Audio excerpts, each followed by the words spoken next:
Greetings and welcome back to Room 303 and our chats with Emily, as we are calling our readings through the poetry of Emily Dickinson. We are in the Johnson edition, and we turn now to poem 536, 8 lines that begin with "The heart asks pleasure first." Now, this is in many ways another theodicy. We don't know why Emily is talking here about pain and suffering, but we know that she is for sure talking about pain and suffering. Now, our assumptions is that you've been following our stuff at learnstrong.net. Down that left-hand side, Chats with Emily, our playlist. I'm hopeful that you've already worked through our set of introductory comments where we talked about our big 5 in Room 303. What does the text say about epistemology, what you can know, ontology, who you are, psychology, the study of the individual mind, sociology, the study of the group or the collective mind, and then finally, the last of our big 5. Do you guys remember? It was theodicy, Theodicy. Why must there be pain? Why must there be suffering in this world? And here she'll be playing around with the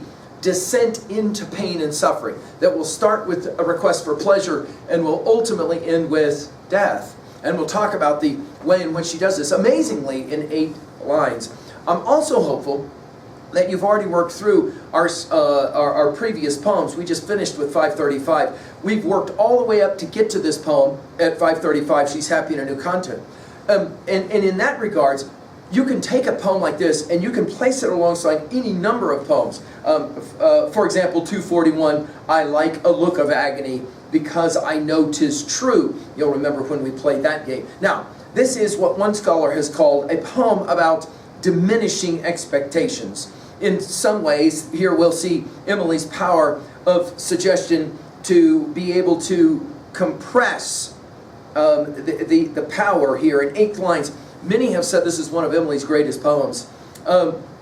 Some have called this a wisdom poem, no doubt, for sure.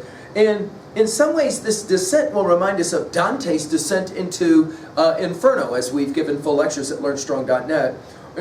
Some have called Emily the great poet of the aftermath, and we'll understand why in a study like this as well. She says it this way: the heart asks pleasure first, and then excuse from pain, and then those little anodynes that deaden suffering, and then to go to sleep, and then, if it should be the will of its inquisitor, the privilege to die.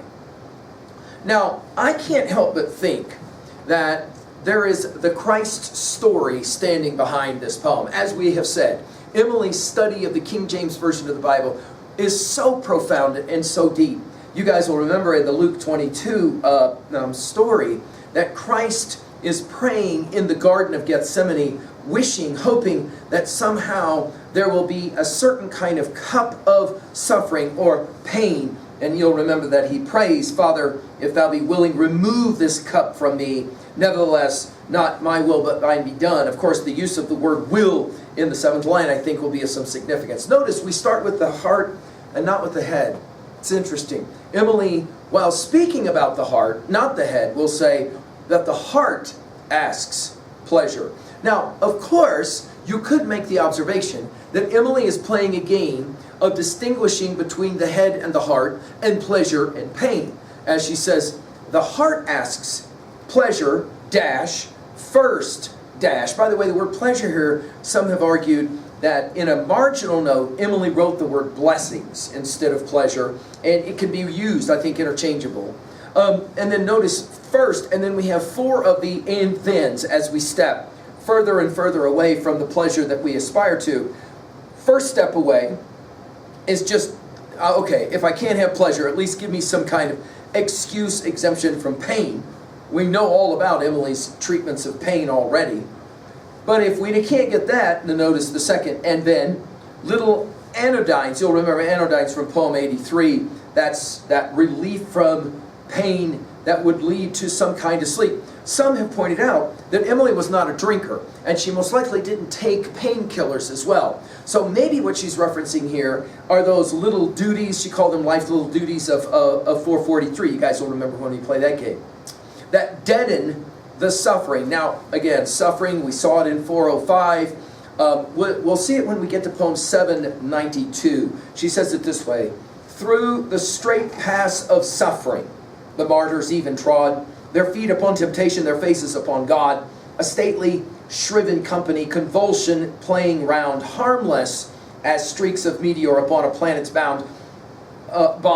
Their faith, the everlasting truth, their expectation fair, the needle to the north degree, wades so the polar air. And then when we get to 799, she'll say it this way: despair's advantage is achieved by suffering. Despair, to be assisted of reverse, one must reverse have borne. The worthiness of suffering, like the worthiness of death, is ascertained by tasting. And as no other mouth of savors make us conscious, as did ourselves partake, affliction feels impalpable until ourselves are stuck. So she says we can go from pleasure to at least just having an absence of pain, to finally then going to sleep. If we can at least just deaden suffering. Okay, if I can't get that, well then maybe I can go to sleep. And again, I think Hamlet 3 here is to die to sleep, perchance to dream. There's the rub. I think to sleep. And then, if it should be the will of its inquisitor. Now, that word only gets used once in all of Emily's poetry. The idea of whatever this power is, some have called this even God, to test Emily. Is she somehow channeling even the book of Job in the biblical corpus? The inquisitor, and if it's the will of the inquisitor, then maybe the privilege to die. Now, she played around with other words, apparently, liberty and luxury, as variants for privilege.